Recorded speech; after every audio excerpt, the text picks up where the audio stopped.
तो परमात्मा क्या बताते हैं, अमर करूं सतलोक पठाऊं, तात बंदी छोड़ कहाँ।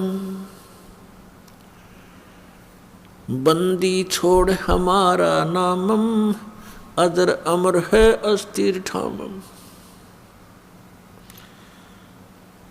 पुण्यात्माओं, आपके ऊपर बहुत जबरदस्त प्रभाव है। जैसे किसी व्यक्ति ने नशा कर रखा हो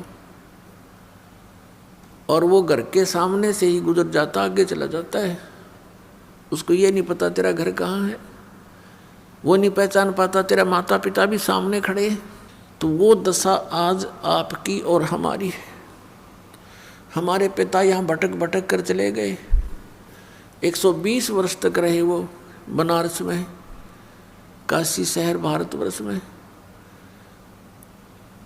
सन 1398 से सन 1518 तक एक अपने विधान अनुसार एक सिंपल मैन की, एक साधारण मनुष्य का रोल भूमिका करके, और वो परमात्मा अपना तत्व ज्ञान प्रचार करके, और जो लीला भगवान किया करते हैं वो करते ही करते हैं, ऐसी लीलाएं उन्होंने की और हमें समझाने की चेष्टा की। लेकिन हमारा ये अज्ञान आगे अड़ा रहा, जिस कारण से आज तक हम भटक रहे हैं, अपने भगवान को पहचान नहीं पा रहे। परमात्मा ने आकर हमें बताया, एक पुण्य एक पापी आया, एक है सूम दलेल रे, गरीबदास हरि नाम बिना, सब ही जम की जेल रे। जैसे कुछ पुण्य आत्माएं हैं, अच्छी आत्माएं हैं, नेक नीति से जीवन निर्वाह कर रहे हैं, वो किसी को कष्ट नहीं देते, भगवान से डरने वाले भी हैं, लेकिन वो भक्ति नहीं कर रहे क्योंकि उनको ज्ञान नहीं कि एक और काम आवश्यक है। उस कार्य से वो अपरिचित होने के कारण फिर भी अपने जीवन को बहुत ही बचा कर चलते हैं। और एक व्यक्ति दूसरा उसके साथ है, शराब भी पीता है, चोरी भी करता है, और भी बदमाशी करता है, और वो भी अपना जीवन जी रहा है। और फिर क्या होता है, इन दोनों में अंतर क्या है? जनसाधारण तो ये कहेगा कि ये नेक आदमी तो बहुत अच्छा है और ये निकम्मा आदमी तो निकम्मा बहुत है, ये तो अंडरस्टूड है। लेकिन जब हम इस अध्यात्म ज्ञान से तोलेंगे, जितने वो अच्छे और बुरे हैं वो तो है ही हैं, लेकिन जीवन दोनों का ही व्यर्थ है। अब ये कैसे कि जैसे एक खेत है, जमीन है 1 एकड़, वो बा रखी है, संवार रखी है, उसमें घास फूस अड़ंगा है नहीं, खरपतवार से रहित है। और दूसरा किला है, उसमें झाड़ बोझड़े जंखाड़ नेरे उगे हुए हैं, कांटेदार झाड़ी हैं, कीकर बबूल जाम गया है। एक वो एकड़ जमीन है। यदि उस बाह्य संवारे खेत में, एकड़ जमीन में बीज नहीं बोया तो दोनों एक जैसे हैं। उस बाह्य संवारे का क्या लाभ हुआ जब बीज ना बोया था? वो भी उससे जैसा है, जैसा वो व्यर्थ है, ऐसा ही वह व्यर्थ है।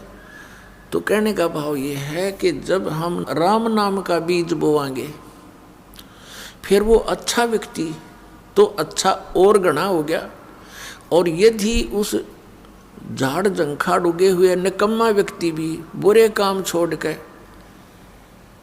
और परमात्मा के मार्ग पर लग जाता है, वो भी अच्छा हो जाएगा। उसको थोड़ा समय लग जाएगा। जैसे किसान जब उस खेत ने संवारना शुरू करता है तो उस बंजर जमीन में थोड़ा सा मेहनत ज़्यादा करनी पड़ती है, वो पर संवार के छोड़ दिया करे, चाहे कितना मेहनत। ये दास समझो किसान है और आप जी के अंतःकरण ये खेत हैं।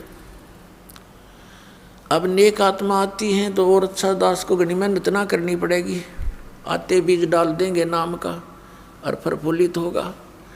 और जो शराबी कवाबी है रिश्वतखोर है, चोर है, ठग डाकू है, वो बंजर जमीन है, वो भी अगर हमारे संपर्क में रहेगा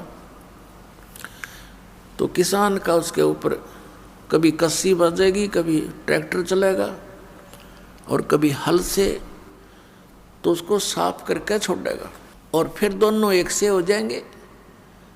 जब ही सतनाम हृदय धरो, भयो पाप को नाश, जैसे चिंगारी अग्नि की बाई, पड़े पुराने घास। अब जैसे कोई पाप गणे इकट्ठे कर रखे हैं, परमात्मा की शरण में आ जाए, मर्यादा में रहे, तो फिर सतनाम का जो जाप है ये 2 अक्षर का है, जिसमें एक ओम मंत्र है, दूसरा तत्व सांकेतिक है। ये दास बताओ। इन दोनों का श्वास उस श्वास से सिमरण करना पड़ता है। तो इस सतनाम के जाप से आपके संचित कर्म नाश हो जाते हैं, जो युगों युगों का ढेर लगा पड़ा है। उन्हीं में से आपको कुछ पुण्य कुछ पाप निकाल के ये एक मानुष जीवन दिया जाता है। और फिर आपके प्रारब्ध में भी अगर कोई कष्ट है, आपके इस जीवन में जो लेख लिखे गए हैं, आपकी किस्मत बनाकर भेजी है भगवान ने, इस धर्मराज ने, तो उसमें भी यदि आपका कोई दुख, कर्म पाप कर्म के कारण कोई कष्ट आना है, वो भी इस सतनाम के जाप से, इस दास से प्राप्त करके, अपनी मर्जी से जाप करने से नहीं, किसी डुप्लीकेट व्यक्ति से जो अधिकारी नहीं है उससे उपदेश लेकर के वो नकली कहीं भ्रमित भी कर रहा हो, तो उससे भी कोई लाभ नहीं होगा।